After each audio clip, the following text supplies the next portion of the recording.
And welcome into another edition of NASCAR Coast to Coast, presented by FloRacing. Chris Wilner here in the Concord Studios, just north of Charlotte, North Carolina. Kyle Rickey out at Stafford Motor Speedway, where they're gearing up for the big 50th anniversary of the Spring Sizzler at Stafford. Kyle, it's been an event we've talked about for many weeks since we started this show for 2022. It's finally here. What's the excitement level like for you guys out there at Stafford? Yeah, I was in the office on Monday of this week, and I walked in, and I'm like, finally, it's the week we have been talking about. It's the week we have been promoting for, I feel like, years, but it's been about 5 months or so. Right when our season ended last year, we went almost immediately into Spring Sizzler mode, and now just a couple of days from the big event, nearly 50 teams are entered, 2 big days of racing, all of our regular weekly divisions are going to be in a part of the event. The past super late models are going to be here on Saturday. So a lot going on, all on FloRacing this weekend from what will be, I promise, a dry Stafford Motor Speedway, because it's not right now. There's a bunch of teams here trying to test, and Mother Nature is just not cooperating. I was about to say, that's a guarantee from Kyle Rickey, because right now Mother Nature has other plans, but luckily it's testing day. So if it's going to rain, do it now. Get it over with before this weekend. We'll preview the Spring Sizzler coming up here in just a minute. Want to get to some big racing coming up. Once again, the ARC Menard Series out at Talladega Super Speedway after nearly a month break for what it seems like a month, or about a month actually, for ARCA. Back in action here for the ARCA Menard Series is back on a super speedway, Kyle, and I guess it only means one thing. Who's going to beat the likes of Corey Heim and Drew Dollars? I feel like they've got that whole track, really the whole super speedway program figured out. Venturini Motorsports versus Kyle Busch Motorsports this weekend. Venturini Motorsports, the last 5 Talladega races, they have won. The last 2 Daytona races, they have won. They have got the super speedway deal figured out. Corey Heim picking up the win a couple of months back at Daytona to open the season. He's going to have a bunch of teammates working with him, Parker Chase, Gus Dean, Tony Breidinger. So look out for those 4. But yeah, great entry list, a healthy field of drivers, a lot of young talent, a couple of veterans there to mix things up. And it's going to be a great race to kick off a busy day of racing on Saturday at the Talladega Super Speedway right here on Motor Racing Network, 1 p.m. Eastern Time. That's right. We will have the coverage. I'll be actually down in Talladega this weekend, tuning into your action live on Flow, but I'll be busy covering the ARC Menard Series. 75 laps around Talladega. Again, can anybody top Venturini Motorsports? We'll see. I like Raja Carruth, Nick Sanchez, kind of the young guns coming in, as well as how about Dave Mader III? He's back, a local Alabama racer, got second last year, so maybe he could spoil the party. We will see once again, 1 o'clock Eastern on the Motor Racing Network and FS1. ARCA West, though, for those that didn't make the trek to Talladega, they're going to be out at Kern County on Saturday night. A late start for those of you tuning in on Flow. I think 11:15 Eastern time is when the broadcast goes live. Tanner Reif coming off that big win at Irwindale. The West Series continues to really impress with some young talent because Tanner Reif is still in high school. We'll see what he could do if he can go 2 for 2, Kyle. Yeah, we had Tanner on the show after he won a couple of weeks ago, the season opener for ARCA West. And I like that kid. Great personality, just fun. And that is something that we need more of in every division. You always want personalities to promote. And I think Tanner has added a ton to the ARCA Menards West lineup this year. And I think he's going to be obviously a championship favorite. He's the early title favorite now, and look forward to seeing what he can do this weekend, albeit very late on Saturday night, but it's only 8:15 West Coast time. Yeah, no kidding. But I'll have to drink a little bit more coffee on Saturday. Bowman Gray Stadium opening again, one of the historic short tracks, the longest running NASCAR short track, opened in 1949. Will kick off its season this weekend with a pair of races, the Hayes Jewelers 200 lap modified race, and they don't call it the Madhouse for nothing, Kyle. I think we're going to see a lot of fisticuffs, a lot of beating and banging going on over the course of the season, like we always do. Yeah, I was going to say, that's what they promote there, isn't it? At Bowman Gray is the fisticuffs, and then the racing comes second. But, right. I love where Southern modified racing is right now. We have talked so much about how the Northern modified tours, all the tours, the open shows, they're fairly healthy. We're going to have almost 50 cars here this weekend. But you look at a lot of the smart modified races over the last 6 weeks, they've got healthy fields, 24, 28, 30 cars. And a lot of those competitors compete at Bowman Gray on a regular basis. And Bowman Gray usually opens up their Hayes Jewelers 200 weekend with 28, 30, 32 race cars. And only 20, I think 24, 26 make the cut. You can only put so many on that quarter mile oval. And it makes for a great event. 200 laps to start the season. The Hayes Jewelers folks have been a longtime partner with the opening event at Bowman Gray. And, Tim Brown looking for yet another championship, coming off title number 11 in 2021. Yep, and we'll have Tim Brown on the show coming up a little bit later to talk about the opening of Bowman Gray and what he expects to be another season of a lot of battling with Burt Myers. I think it'll come down to those two again for what hopes for Tim, and Tim's sake at least, is a 12th title at the track. Well, Kyle, we're going to talk Spring Sizzler because we got a special guest coming up. He's won the event a few times, Doug Coby, but what can we expect? I mean, I think this has grown to be, especially over the last decade or two, the most premier, modified race in the Northeast. It really kicks off the season. Yeah, there's been some races already earlier this year, but this is your time to shine at Stafford, and this is where really the big money starts to be made. And obviously, Live on Flow this year is going to be a big deal, bringing in a lot of new fans. What can those race fans, though, that had really never seen a race at Stafford or a modified race in general really can expect this weekend? Well, a lot of money on the line, $130,000 in total over both days. Qualifying races, dual qualifying races on Saturday, 40 lappers. Those lineups will be determined after the heat races to start the day on Saturday afternoon. The top 10 in each transfer Sunday. We'll have last chance qualifiers on Sunday afternoon, leading up to the 100 lap event Sunday evening. It's a great field. It's a stacked field. We have a former Cup champion in the field and Bobby Labonte. Ryan Preece is in the house. Doug Coby, defending winner Patrick Emmerling. Just four names there. A lot of local talent. Mike Christopher Jr., the nephew to the late great Ted Christopher, who has 6 Spring Sizzler wins. Todd Owen, the defending track SK modified champion. He'll be entered into the Sizzler. A lot of young guns, a lot of old veterans. It's going to be a great race. I don't know. I've never seen this format before. This is something brand new. When the Sizzler started out, it was an 80-lap race, and then NASCAR got involved with their sanction in the mid-'80s, early '90s. They lengthened it to a 200-lap event, and this is going to be the first time in quite some time that it's a 100-lap race distance. Actually, it's the first time it's a 100-lap distance. So it's going to be interesting to see how they conserve tires throughout the weekend, and how just the strategy plays out from one day to the next when we get to the big race on Sunday. Absolutely. And I'm also keeping my eye on Jimmy Blue. It's going to do double duty. He's got an SK modified as well. We had him on the show a few weeks ago. Oh, yeah, big money Matt Hirschman, too. Hello. I can't forget about him. He's going to try to keep his streak going in 2022. So, I mean, everywhere you look, there's going to be a favorite. So I'm really excited to check it out. You're lucky enough to get to call the action and be there throughout the weekend. Kyle, how can race fans tune in this weekend? FloRacing.com, obviously the easiest way. And I think that's the direction that a lot of short tracks are going. I feel like every couple of days there's a new short track on Flow, but Stafford, we're proud to say we were the first pavement track. Obviously dirt built the FloRacing platform for a number of years before us asphalt folks came along last year. And going to be 2 full days of racing. I mentioned a little bit ago the past super late models, they'll have an event here on Saturday as well. So a lot of racing at a I have my favorites, obviously, and this it's is okay. A favorite of mine at a great venue here at Stafford Speedway. So it's going to be fun. Absolutely. We look forward to it. All right, well, it's time to visit with one of those drivers who's got a bit of success at the racetrack. It's his home track. Doug Coby is joining us here coming up on the other side of this break. So when we come back, let's talk to Doug Coby and get a little bit deeper into what makes the Stafford Spring Sizzler so great and maybe what he expects coming up here in 2022. You're watching NASCAR Coast to Coast presented by FloRacing, the new home of NASCAR Roots. Catch the Wheel and Modified Tour, ARC Menard Series, Pinty's, and NASCAR Weekly Tour races all season long on FloRacing.com. Subscribe today. And joining us now via Zoom on NASCAR Coast to Coast presented by FloRacing, it is the driver that calls Stafford Motor Speedway home, 6-time NASCAR Wheel and Modified Tour Series champion. Doug Coby is with us. Doug, appreciate the time. I know you're gearing up to go racing for the Spring Sizzler. Always a fun time of year to open the Stafford schedule.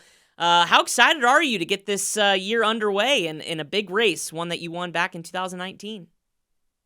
Super excited because it seems like everybody started racing except for me. Not running the tour full time this year. I'm already, they started 2 races already, and then the Southern guys have raced, and some guys raced up at Loudon this past weekend. So really anxious to get going, and really excited to debut with my new / old crew chief, John McKenna. So we're really excited to get to Stafford for the Sizzler. It should be an awesome show. You mentioned John McKenna. You guys found so much success together, 12 years ago now, back in like 2010. What drew you back to him when Phil left? John's just such a smart, crafty guy. It was 2000. Well, we started in 2010. You are correct. The World Series at Thompson, 2010 was our first race. Our only full season together. Well, our first full season together was 2012. Of course, we won the championship that year, came up just short again in 2013. And, a lot of the guys from the 52 came with me to the 2 team, who then stayed with me to the 10 team. And so we are at this point kind of like a huge dysfunctional family. And certainly John and I have been close friends throughout my time working with Phil, and he was helping the bowler cars. So he was on Old Blue for many years now, helping them kind of dial a chassis that's not an LFR chassis, not a Troyer chassis, but helping them dial their program in. He wasn't their crew chief, but he was helping them quite a bit with how everybody's got new setups and whatnot. So, listen, racing is always about people first, and it's going to be a smooth transition for us. John's got a lot to learn about the LFR chassis because he's never crew chiefed on one before.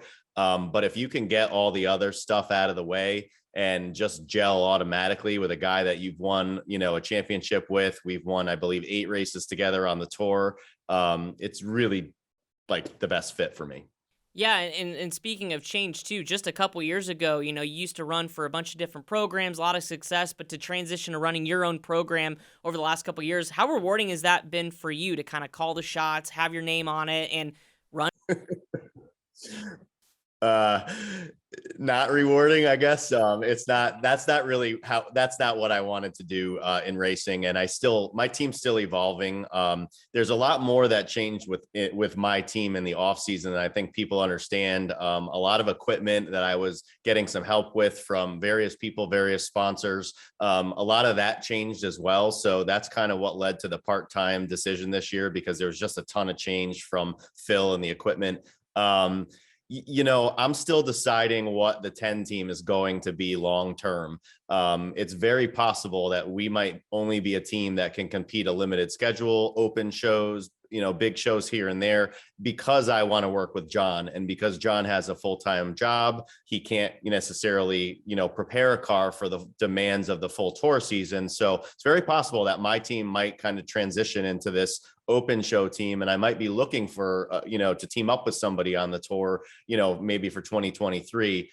We really just have to see how it evolves here with, this being new, with everybody. The new old is kind of a cool mix, but it's also a little bit of a challenge, because it is, like Kyle, you said, it's 10 years later, and everybody's lives have changed. There's a lot different from all my crew guys with their work commitments, family commitments. So it's really a team effort, and, we'll see how this year goes and see what we want to do going forward. 7 races, I believe, right now on the schedule. You'll be at Stafford this weekend for the Spring Sizzler. How did those 7 races come to be? Oh man. Well, I looked at the schedule that was available for all the open shows. I looked at all the series from Tri-Track to MRS, open shows, the tour, and really looked at my guys' travel worries and travel commitment. The licensing requirements for the tour. You can do per event licenses up to 4 races. So if you do any more than 4 races, you do have to buy full season licenses. So, not to say that was a limiting factor, but at the time, I didn't have all of the information as a car owner that I needed as far as the payouts for the tour races. I don't even think they had announced FloRacing yet as, the tour coverage. There's been a ton of additional bonus monies added to the wheel and modified tour shows that may have changed my schedule had I known them in advance. But I took the schedule at the time. I saw, Memorial Day weekend, we have 3 races to choose from Memorial Day weekend. It's Friday night at Claremont.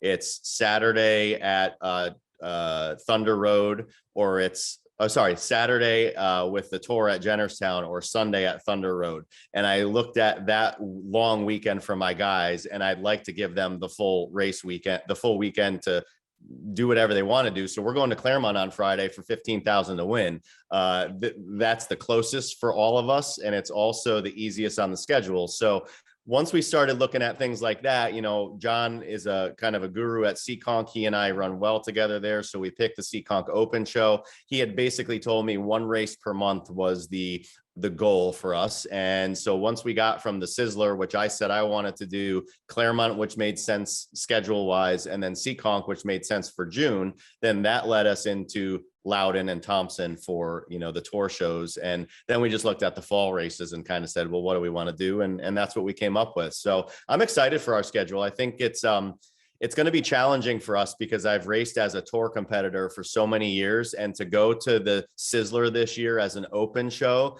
it's not a points race for the tour, and it's got different tires, different competitors, different motor packages that we're all going to bring together. And I don't know how we're going to run. But we're going to find out. And, then we'll go off to Claremont with whatever this weekend hands to us. Yeah. And that led to my next question. I mean, just a part-time aside, but coming into this year's Sizzler just with so many unknowns, and you haven't really raced yet. So, I mean, how much of a struggle is it to kind of get a hold of things and be good right out of the gate? Whereas years past, you'd come in with some races under your belt, you kind of know what to expect. So how much different is this year's Sizzler going to be? I don't think from a preparation standpoint, it'll be a huge difference. I mean, if I can't get around Stafford on any set of tires in any type of car by now, I shouldn't go. I think it's just, these tires are the M20s and M30s that a lot of series have run. MRS runs them all the time. I think they ran them some open shows, maybe at Wall Stadium, maybe not even last year. I don't know exactly who runs them. I know the Southern guys are running them with the Smart series, the Smart Tour. We run a similar tire in the the tri-track shows, the 1330s and 1320s, but there are subtle differences in all these tires, especially from the tour tires, and how quickly they fall off, and tire management, and how much stagger you need for the setup that you normally run. You'd be shocked to know that, sometimes you put a different compound tire on and you're running, 3/8 to ½ inch more stagger just to get the car to turn. So those are the things that we are inexperienced at as a team, because we've just been locked into running the wheel and modified tour so long, and what those rules are. So, it's going to be a lot to adapt, and certainly 100 green flag laps at Stafford, plus 40 laps in the duel on Saturday, plus 8 laps in heat races with very limited tires to choose from. That's pretty much going to be the name of the game is who can save tires and who's around at the end with tires. And it might be me or it might be somebody else. And I think that's going to be the ultimate strategy call there. All live on FloRacing over the course of the weekend here at Stafford, a 4-time winner of the event. What makes this race so special for you? Oh, it was my first ever tour type modified win back in 2006. And you look at the names of the former Sizzler winners, and to know that if I get to 5 this year, not only does that put me one step closer to Ted Christopher's all-time record of 6, but then the SRX ride comes along with it this year, and I'd love to defend my turf. So it's a big race for a lot of reasons.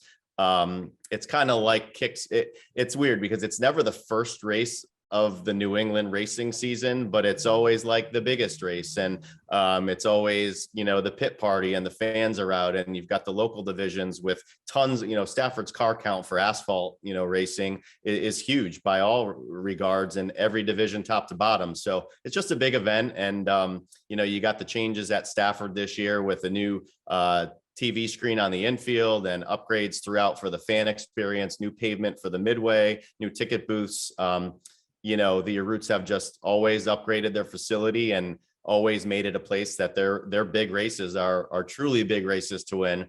And, the purse this year doesn't hurt either, because this race pays a ton of money that you really just don't see in asphalt modified racing. Doug, the final question for me, you mentioned the SRX ride. Obviously, you won at Stafford last year and really kind of led the charge for the hometown heroes in each of those SRX races. Does that weigh on your mind? We talked to Bubba Pollard last week, who got the ride for Five Flags this year due to his finish at the twin races down there last week. But he kind of said it's something you think about, but at the end of the day, you focus on the race. Is that how you're approaching it? Because obviously we know you want to get back to run that SRX race and defend your title. But how much does that weigh on your head when you approach the Sizzler this weekend? It doesn't weigh a whole lot.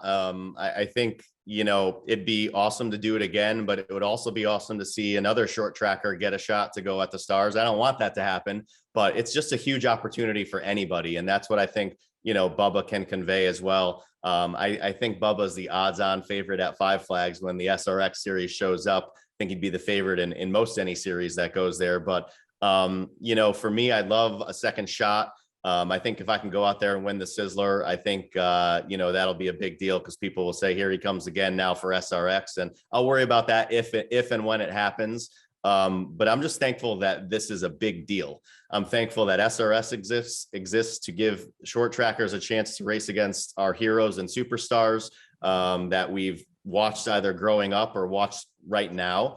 I've said all along that it's awesome just to have a seat at the table for short track racing. And I'll always do my best to represent short trackers to the best of my ability. But, whoever wins the Sizzler is going to have a huge advantage when the SRX guys come back in July, because Stafford is a hard ass track to get around. I don't care how experienced you are. I think anybody that wins the Sizzler should be considered the favorite for that SRX ride or SRX race when they come back.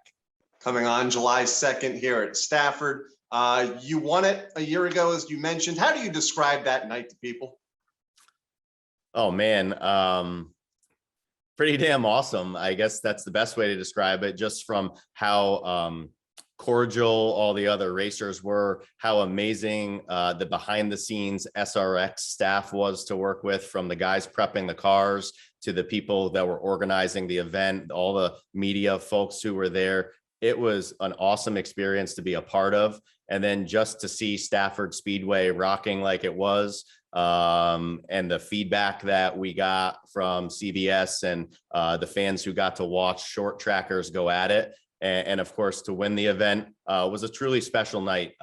Everything kind of unfolded, I think, how the fairy tale ending wanted it to unfold. And I think it did a good thing for short track racing. And that's anything that does that in 2022 or 2021 at the time. But in this era, to have short tracks promoted over other opportunities or other options is a big deal. Anytime you're on a national stage with short tracks is a big deal. So we'll leave it at that. Well, it was so much fun to watch last year. We cannot wait to see what this year has in store. Doug, we are out of time, but we really appreciate your time. And I know you were down testing at Stafford earlier this week and gearing up for another Spring Sizzler and a shot at taking home the checkered flag. Good luck this weekend. Yeah, thanks. I appreciate it, guys. Always a pleasure to be on. And hopefully we're talking next time about a Sizzler win and going for SRX number 2. That's the plan. All right, that's Doug Coby getting ready to tackle the Spring Sizzler once again at Stafford Motor Speedway coming up this weekend, all live on FloRacing. We'll take a quick break and be right back on NASCAR Coast to Coast, presented by FloRacing. You're watching NASCAR Coast to Coast, presented by FloRacing, the new home of NASCAR Roots. Catch the Wheel and Modified Tour, ARC Menard Series, Pinty's, and NASCAR Weekly Tour races all season long on FloRacing.com. Subscribe today. Welcome back into NASCAR Coast to Coast, presented by FloRacing. Chris Willer, as always, Kyle Rickey. And we've got a special guest back with us in the studio, Rob Blount from Flo. What's going on, man? You've been pretty busy. Oh, same old deal every week, just trying to have fun, cover races, and make the coolest content we can make for FloRacing and try to get people to watch. And this week we got some real cool stuff on the channel, so I'm looking forward to it. Yes. Thanks for having me back, by the way. I appreciate it. You're more than welcome anytime, and I've been surfing Flo every night watching all the good stuff you guys do. And speaking of cool stuff, we've got Bowman Gray Stadium opening for season number, I can't do the math, but 1949 is when it opened, if you want to do the math. And the guy who's won now 11 championships is on the phone, Mr. Tim Brown. How are you doing, bud? Man, if I was any better, it'd be 100 of me. I like that. First off, you got to be excited to get back to racing after this off season. What have you been up to since securing that 11th track championship last fall? Man, we have, I'm so blessed in life, it ain't even funny. So we've been building brand new race cars, been enjoying my 5-year-old and my 1-year-old, and enjoying my wife, and just enjoying the guys and celebrating 11 championships and a great season last year, and just super excited to get back in the cockpit of that thing and go after number 12. An 11th championship last year. How harder are these things getting to win every season? It's funny you say that. I just had this conversation with my guys last night as we was working on the car. When I first started winning championships, it was like 2 cars you had to beat. And if you beat those 2 cars week in and week out, you were going to win a championship. Now it's 10 cars that you have to beat. So naturally, like if you look back at the record books, it comes down to me and Bert and Jason and Lee Jeffries and Chris Fleming or Jonathan Brown or whoever. But it's 10 guys that can win every week now, when it used to be 2 or 3. So if you do the math on that, it's gotten quite a bit harder. So you have to work harder. You have to be more disciplined. You have to be mindful of every move that you make, that it had detrimental to your point situation. So you got to be smart. You got to be patiently aggressive, I like to call it. You got to gain points when you can. And I try to go sit on the pole and win every race, but some nights we just miss it. You know what I mean? And you just got to take what it gives you that night, and not try to get more than you can get that night and get caught up in something and have a DNF or finish 20th when you could have finished 5th or 6th or whatnot. So it's harder and harder, man. And I don't know if it's because I'm getting older too. It's it definitely ain't as easy as it used to be.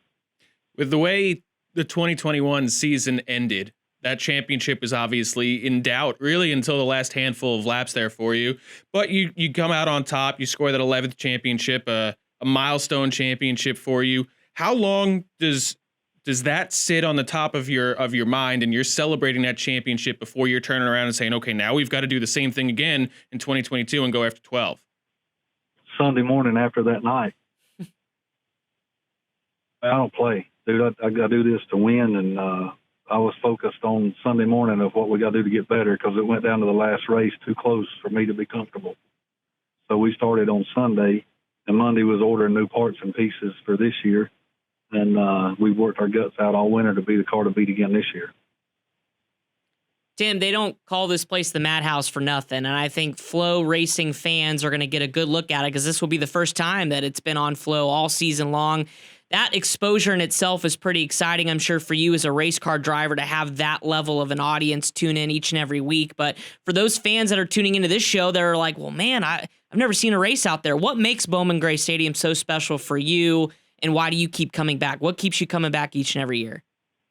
Well, there's multiple answers to that question. For one, is I grew up there, right? I grew up there watching my grandpa's cars race, and I knew from the time I was 3 or 4 years old running around in the grandstands up there and playing in the dirt that's what I wanted to do.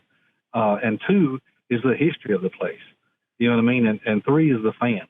I mean, man, the fans there are freaking amazing. Whether they hate me or they love me or they don't really care about me, they're all amazing. They all show up week in and week out, sit in the rain, hailstorms, whatever, to watch us put a show on. And it took me a long time in my career to figure out that we're there for entertainment for all those people, and not there for just me to win races and sit on poles and try to set records, right? So once I learned that we're entertainers, then you learn to interact with the fans, whether they love you or they hate you, and make it fun for them, right? And that's part of it, you know what I mean? And that's what makes it so exciting. I love to outrun Burt Myers, and then his fan come by me and say, "Burt's still the man." That's great, but he wasn't tonight. You know what I mean?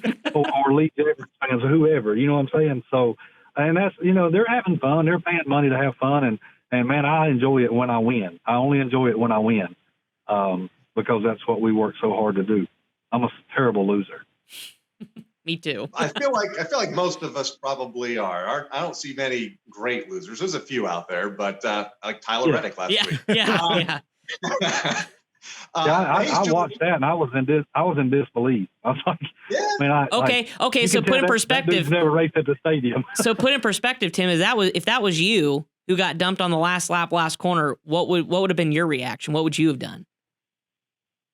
I mean, I don't know how much you know about me, but it ain't going to go down with a handshake and, oh, man, it's okay. I should have been further ahead of you. I respect how Tyler handled it because he's got, millions of people watching him on TV and all that. But, man, I'd have been the highlight reel for centuries if that had happened to me on national TV for a cup win, my first cup win, and you wreck me like that. Dude, it's going to be on.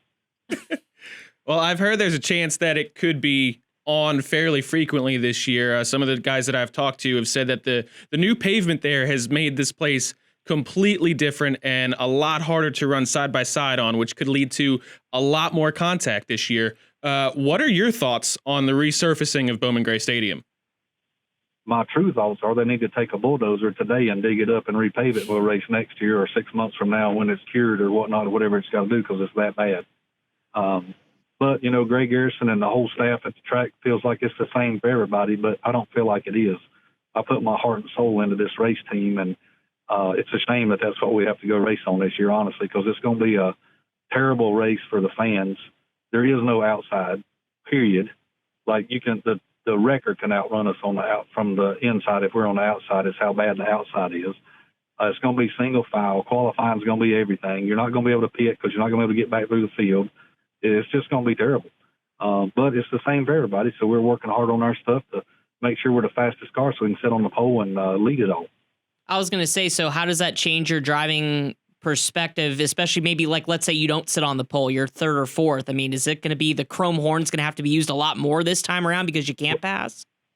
Well, you're not. The problem is the track's so much slower now than it was. So you can't really plan it out, right? So if a guy misses the corner by 6 inches and slides up and you knock him out of the way, guess what? If he gets back in line behind you, then he's going to run you down and knock you in the fence. You know what I mean? So, it's going to be challenging. It's going to be different. And I guess this is what's going to really be a mental challenge for all of us racers on how we handle it, because it is that bad. I'm telling you, it is that bad. Like, it is terrible. So it's not going to be good racing. And I really hate it for the facility because they did spend a lot of money. I don't know who paved it or why they did it like they did or what asphalt they used. But it's just a mess. I mean, a mess. So no matter the pavement, the next 3 weeks, 3 very different events: a 200 lapper, the Hayes Jewelers 200, twin 25s, night number 2. Then you have a 100 lapper in a couple weeks' time.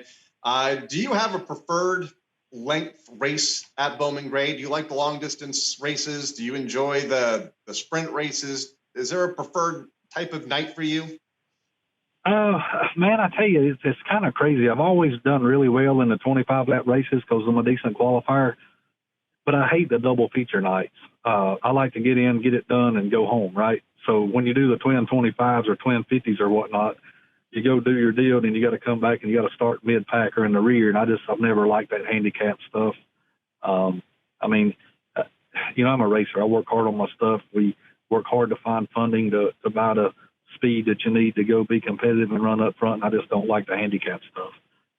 And I get it from the entertainment side of it, and I struggled with that for years.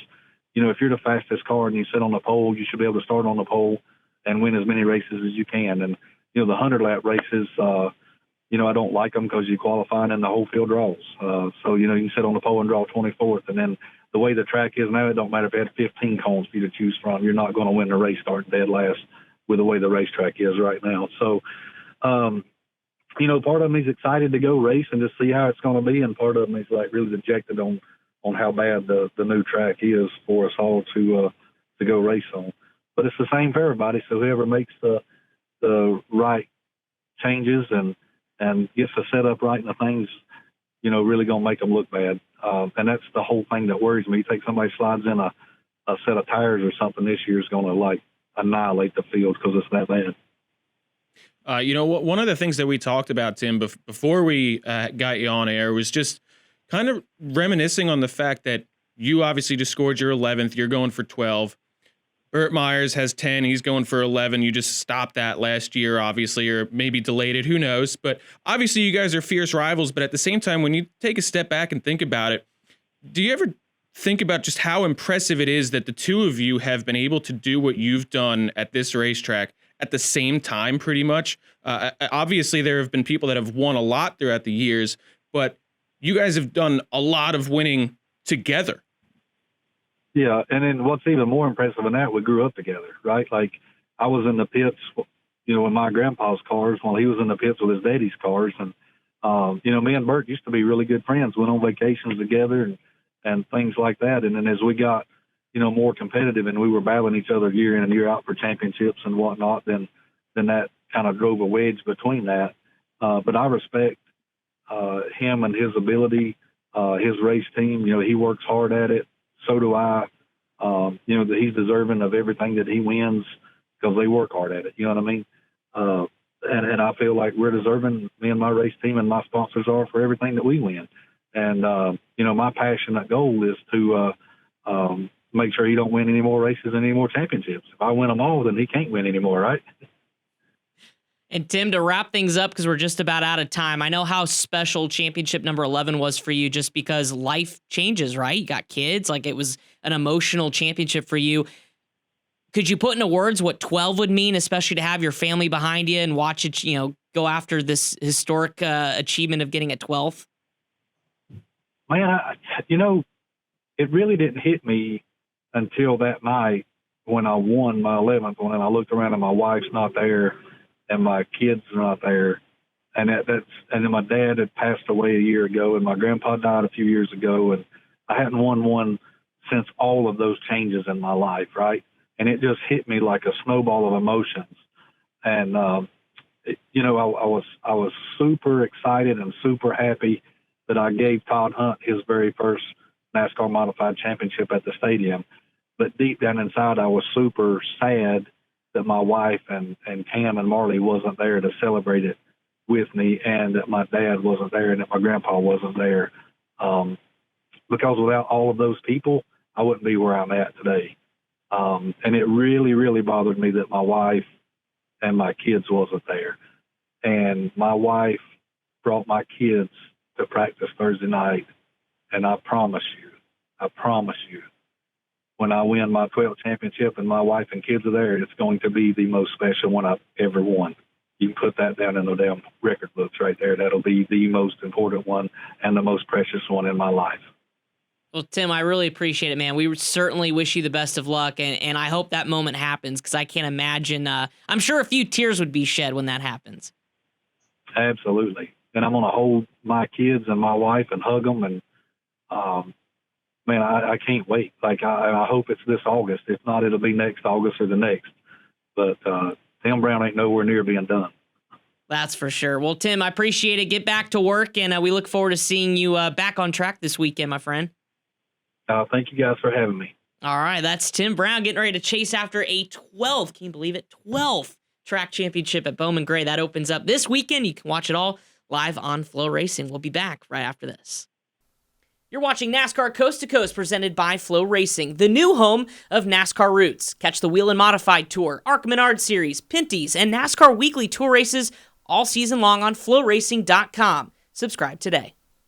And welcome back. NASCAR Coast to Coast presented by FloRacing. Just heard from Tim Brown going after a 12th track championship at Bowman Gray. Kyle, a couple big news to wrap up the week, and it was all about revisiting the past. North Wilkesboro Speedway announcing its Revival Series at the end of this year.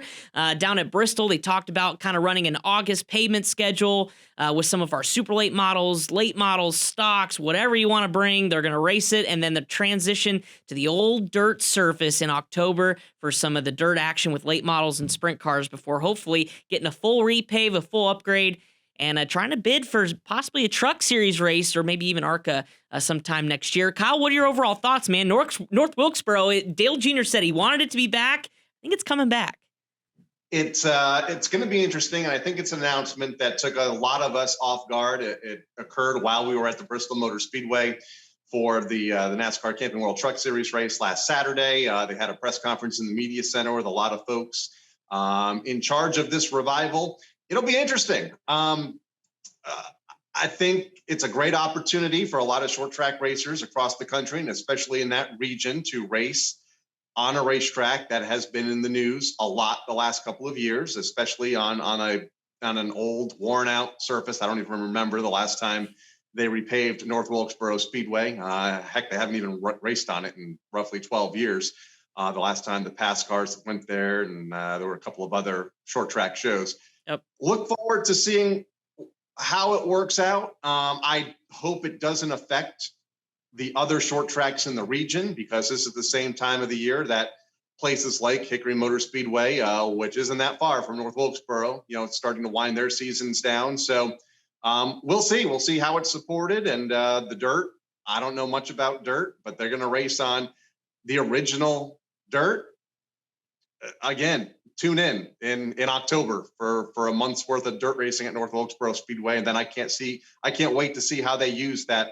What is it, like $18 million to upgrade the facility during the off season and into 2023. Yeah, absolutely. So once that dirt revival series with the sprint cars and late models is done in October, full repave in 2023, $18 million was provided from both the state and federal funding. So really cool to see kind of governments getting involved in reviving, historical places, especially like North Wilkesboro. And again, the goal for NASCAR is to, they came out and said the facility infrastructure not really going to support an Xfinity or Cup Series race, but they are certainly interested in getting the NASCAR Camping World Truck Series back to North Wilkesboro. And I think that would be a great idea if they can get it done sometime in 2023. All right, final piece of news, Kyle. Pinty's is back for 5 more years with basically promoting everything NASCAR in Canada, but of course being the title sponsor for the Pinty Series. And it's an exciting series nonetheless, and I think they realized that and said Incas for 5 more years. Hard to believe we're already going to be that deep into the 20s.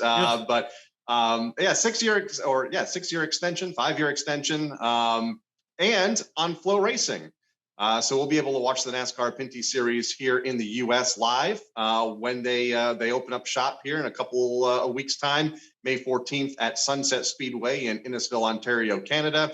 An exciting schedule for the series this year, and Pinty's has been a great partner to that series for the better part of a decade now, and I'm glad it's going to continue now for another at least 5 years. Yeah, absolutely. We'll see if LP can go for title number 4 in his illustrious career. Well, that does it. And Kyle, we're going to let you go because I know he's going to get busy back at Stafford getting it set up for the Spring Sizzler. Have a great broadcast, my friend. Enjoy the weekend. I know it's a very special time of the year for you guys, so hope you get to enjoy it. It's going to be a great weekend. It's something that we've been building up now for a while, and it's going to be a great race live on FloRacing. All we need is Mother Nature to cooperate. The early forecast says, knock on wood. So let's hope for a great weekend. All right, looking forward to catching the action on Flow. I will be out at Talladega. Again, MRN's coverage of the Arc Menard Series coming up 1 o'clock Eastern time on Saturday. We also have all kinds of racing. The Madhouse, Bowman Gray opens as well. Icebreaker, Berlin, Jeff Striegel, if you're watching, you're back in action this Saturday. Hopefully Mother Nature cooperates as well. Enjoy wherever you're watching the races this weekend. And we'll, I'm sure, talk about it all coming up next week's episode. For Kyle Rickey, Chris Wilner, have a great weekend, everyone. If you enjoyed this episode of NASCAR Coast to Coast, be sure to subscribe to FloRacing, the new home of NASCAR Roots, where you can catch the Whelen Modified Tour, the Arc Menard Series, Pinty's, and NASCAR Weekly Tour races all season long on FloRacing.com. Subscribe today.